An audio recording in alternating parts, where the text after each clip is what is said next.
Welcome, everyone! In this explainer, we're diving deep into the clinical management of thyroid disorders and nodules. We're going to break down everything from the pathophysiology to the diagnosis and treatment of these super common conditions, leaving you with a really clear, comprehensive picture. All right, let's start with that general overview. To really build a solid foundation, we'll first establish what the clinical picture looks like for an underactive thyroid, a condition we call hypothyroidism.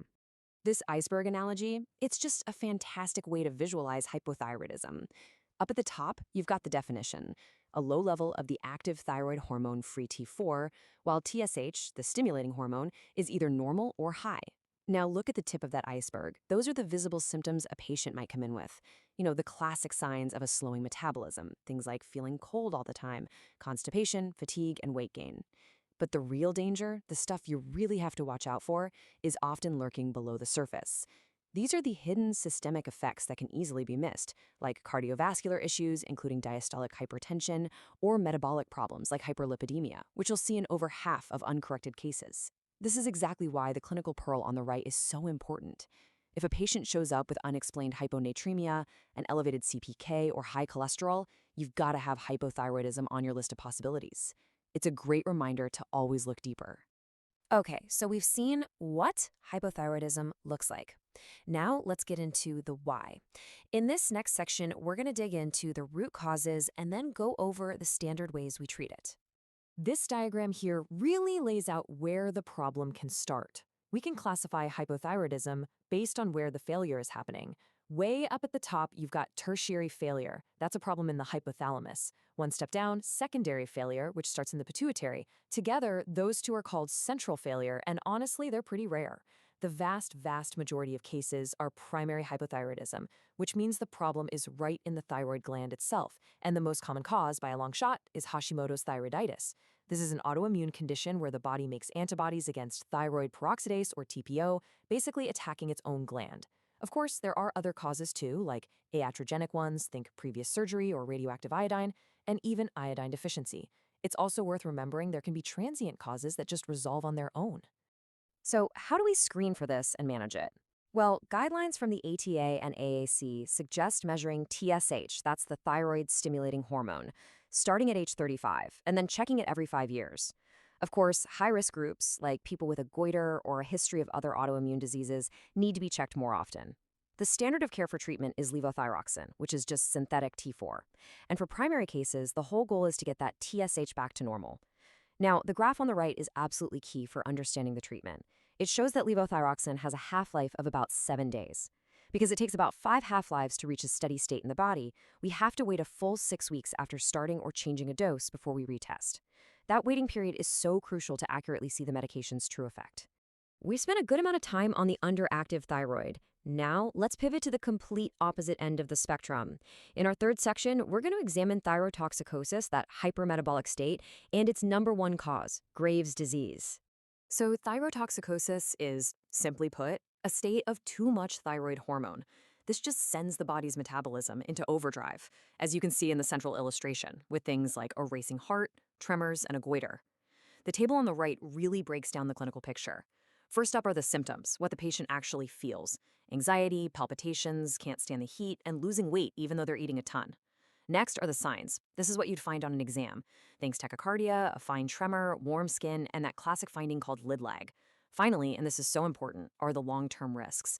If you leave thyrotoxicosis untreated, it can lead to serious bone loss, causing osteopenia and eventually full-blown osteoporosis. The number one cause of this overactive state is Graves' disease. And the pathophysiology is pretty fascinating. As the diagram shows, the whole problem is this antibody, labeled here as TSI, or thyroid-stimulating immunoglobulin. And it does exactly what its name says. This antibody basically pretends to be TSH. It binds to the TSH receptor on the thyroid gland and puts hormone production into a continuous, unregulated overdrive. Graves has 3 unique features that are total clinical hallmarks. First, a goiter with high diffuse uptake on a scan. Second, ophthalmopathy, or eye disease, which you see in about a quarter of patients, causing those bulging eyes.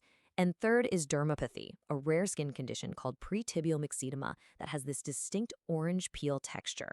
Managing Graves' disease really comes down to 3 main strategies, and each one has its own set of pros and cons. First, you've got antithyroidal meds, like methimazole and propylthiouracil. These work by blocking new hormone production. The upside is they're non-destructive and offer a chance at remission, but they do carry risks of some serious side effects. The second option is radioactive iodine, or RAI. This is a definitive cure that destroys the overactive tissue.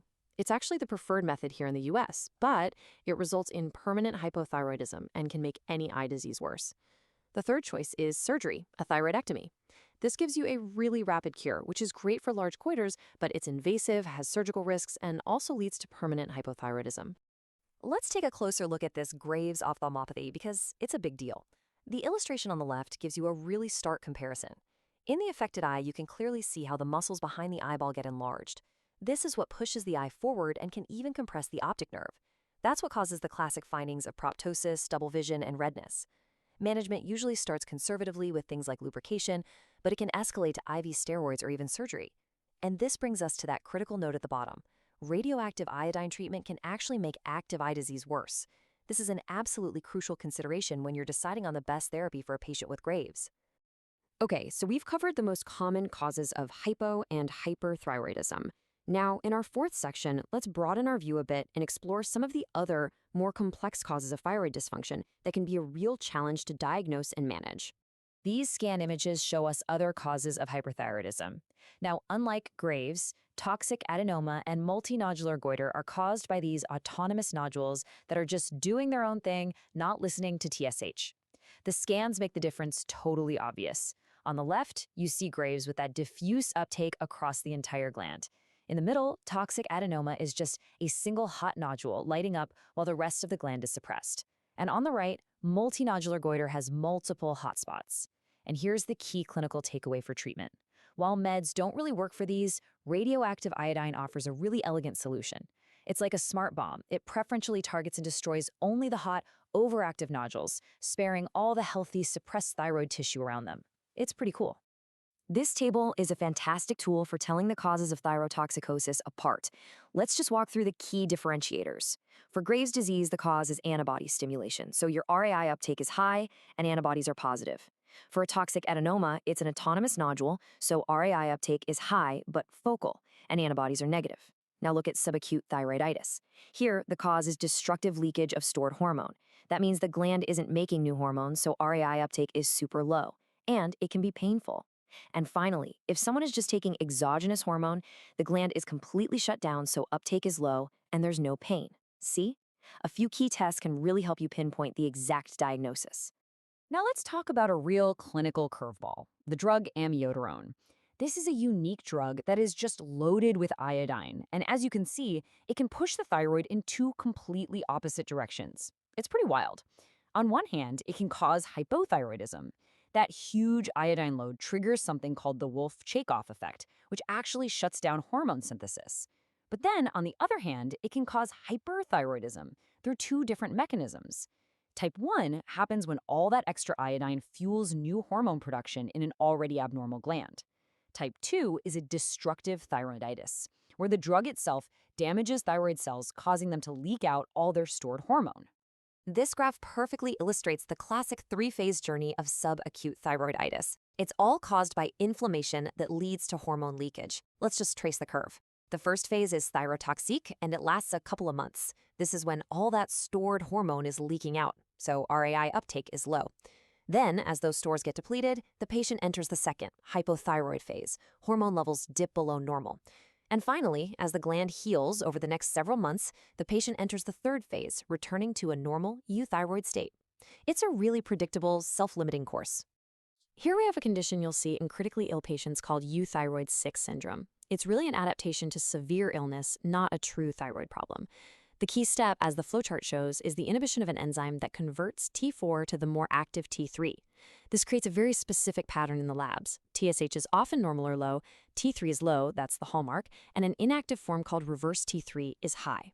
So the crucial point for management, and it's highlighted right at the bottom, is that thyroid hormone replacement is not indicated. The focus has to be on treating the underlying critical illness. And for our final section, we're shifting from function to structure to take a look at thyroid nodules. We'll then wrap everything up with the key management principles from this entire explainer. Thyroid nodules are an incredibly common thing to find. I mean, just look at that prevalence. They're found incidentally on up to 45% of neck scans. So the big question is always, could this be cancer? The funnel diagram on the right gives us a perfect visual for the risk assessment process. You start with this huge number of nodules. Then, using ultrasound to look for any suspicious features, you narrow it down. For that smaller group, you perform a fine needle aspiration, or FNA. This is the definitive step that isolates that very small percentage, only 5 to 9%, that are actually malignant. The key takeaway is right there at the bottom. FNA is the gold standard to rule out cancer. To wrap it all up, let's distill everything we've covered into 4 essential clinical takeaways. First, for hypothyroidism, the principle is to treat to a TSH target and always wait 6 weeks for a steady state before you retest. For hyperthyroidism, use the radioactive iodine uptake scan as your key differentiator. Graves' disease has high uptake, while thyroiditis has low uptake. For thyroiditis, remember its transient 3-phase course and do not use antithyroid medications because the problem is leakage, not overproduction. And finally, for nodules, remember they are super common, but fine needle aspiration is the essential tool you need to exclude malignancy. These 4 principles really give you a solid framework for managing these common but often complex thyroid disorders.